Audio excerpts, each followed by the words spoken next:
Hello welcome to kitchen spice. మీరు చూస్తుంది single idli అయినా సరే మీకు చూపించడానికి వేసాను అనమాట. ఇడ్లీ మీద నెయ్యి వేసుకొని అలాగ గన్ పౌడర్ అంటాం కదా, లేదంటే ఇడ్లీ పౌడర్ అంటాం కదా, అది వేసుకొని టేస్ట్ చేస్తే నిజంగా చెప్తున్నాను, వేరే పికల్సో చట్నీనో అడగం అసలు. ఇడ్లీలోకి, మార్నింగ్ బ్రేక్ఫాస్ట్లోకైనా సరే, రైస్లోకైనా సరే సూపర్గా ఉంటుంది, టేస్టీగా ఉంటుంది.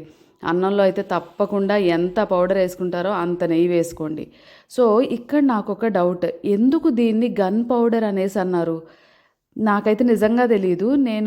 నేను కొంత ఊహించుకుంటున్నాను. మీకు గనక రీజన్ తెలిస్తే దీన్ని ఇడ్లీ పొడిని గన్ పౌడర్ అని ఎందుకు అంటున్నారో తప్పకుండా కమెంట్ సెక్షన్లో లైక్ షేర్ చేస్తూ కమెంట్ చేస్తూ నాకు ఎక్స్ప్లెయిన్ చేయండి, ఓకేనా?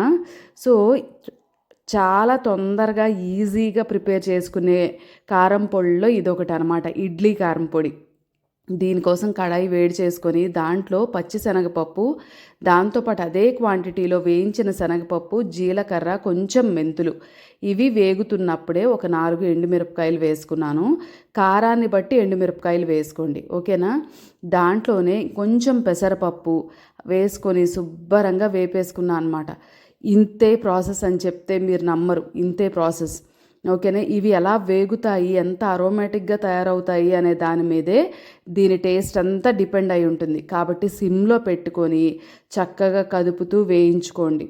ఒక 4 మినిట్స్లో చక్కగా వేగిపోతాయి అన్నమాట. ఎంత గుమగుమలాడిపోతూ ఉంటుందంటే చెప్పదరం కాదు.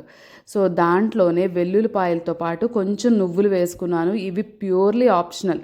నేను చెప్పాను కదా ఇంతకుముందు నువ్వుల కారం పొడి చేసినప్పుడు కూడా అన్ని కాంబినేషన్స్ ట్రై చేస్తాను అనమాట. కరివేపాకు అన్నిట్లో వేస్తాను, నువ్వుల్ని మ్యాక్సిమం అన్నిట్లో వేస్తూ ఉంటాను అనమాట. సో ఇవన్నీ ఆప్షనల్.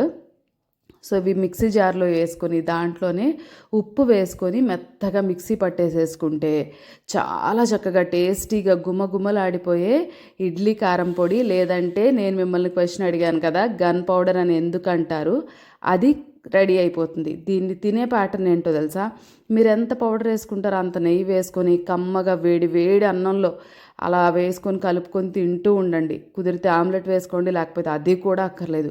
ఇక వేడి వేడి ఇడ్లీల్లో నెయ్యి వేసుకొని కారం పొడి వేసుకుంటే ఆ టేస్ట్ కానీ ఆ మంచి ఫ్లేవర్ కానీ ఇక వర్ణించక్కర్లేదనమాట. సాఫ్ట్గా బీట్ చేసేసుకోండి, మిక్సీ చేసేసుకోండి.